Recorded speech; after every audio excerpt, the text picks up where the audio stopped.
Well, that is something. But here's the thing. Gavin lives in the real world, and so for him, real world rules apply, which means real world physics applies. Wow. So, I have tried to only make videos talking about the merits of my character because he is in fact the underdog in every fight that he's going to be in. This isn't a fight bound by real world physics alone. No sci-fi character, if ported into the real world, would be able to function because it is specifically science fiction. Mark Watney would not be able to function here, except just as a guy, but like none of his stuff would work because it doesn't exist. If the author, if Andy Weir knew how to make the stuff that was keeping Mark Watney alive on Mars work in real life, Andy Weir would work for NASA or JPL. Similarly, if I knew how to make Ferriden's suit work functionally in real life, I would not be working as an indie author and payroll manager. But if we're going to talk about physics, that's my background. My background is physics. Let's talk about Huygens wavelets and light propagation through air. So, you are correct. Light behaves as a wave. I said as much. However, it does not behave as a standing wave, which seems to be what you might be thinking. Light behaves as a spherical wave through air. And from every crest of that spherical wave, another wave of identical frequency is produced. This is the Huygens-Fresnel principle. I can put the thing here for it, the formula, but it's not really functional to this conversation because, again, this is science fiction, but it is based in science.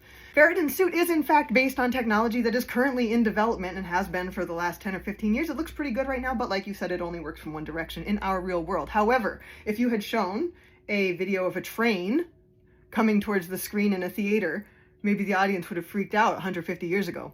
That's actually just a rumor. It didn't happen. But like, what I'm saying is our optics continue, not our optics in terms of how we look speaking to a camera or something. I mean, the study of optics and physics continues to develop with time.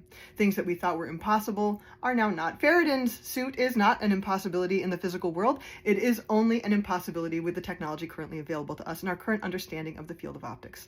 We talk about pixels like a flat thing. Well, even a pixel projecting light is still projecting light in a spherical wave. However, Ferriden's suit does not have pixels. It has voxels, volumetric pixels. Volumetric pixels operate in a curved shape, in this case, in a dome, and a fractal dome. In fact, these domes have domes on their domes.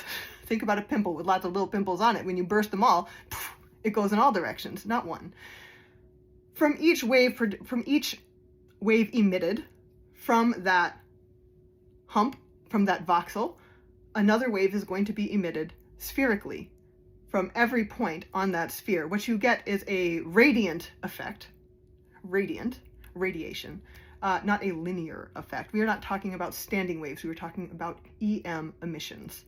To clarify, is Ferriden's suit science fiction? It is. Do we cater to the lowest common denominator in terms of what would work in the real world in a science fiction competition? 2, Huygens wavelets ensure that light reemerges from Ferriden's armor, maintaining its current direction of propagation according to Huygens wavelets, which govern a spherical wave traveling through air. And 3, like lots of science fiction things, this is based in real-world technology. It has just moved forward a little bit. So I do hope that helps, and I'll see you in the ring. Bye.